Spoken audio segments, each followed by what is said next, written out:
Welcome back to the Haley and Lily channel. Today we're joined with special guest Eleanor Wong. My name is not Eleanor, it's Ellie. We're going to be talking about a very serious subject. whooping cough, also known as pertussis. This epidemic has hit our school An elite private school.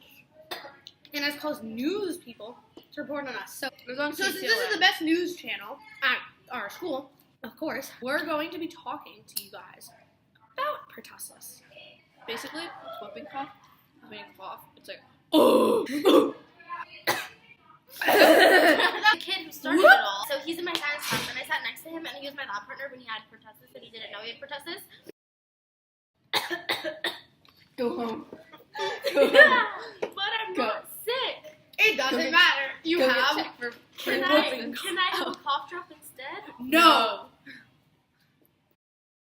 That was a good script. DM us on Instagram to get some merch. The Instagram is Haley and Lily channel. I'm wearing a Queen shirt, and I stole it from my brother. Hi, Aiden. But he doesn't know, so I'm an Australian, mate. So, my hair's like really short here. It's because I cut it myself by accident. Because I got like in like 5th grade when slime was like a thing. I got slime stuck in my hair. my And god. so I cut it out. But it's never grown back. It's literally never grown back. No, Lily, what are you doing? Bye, McBongbongs. See you next time.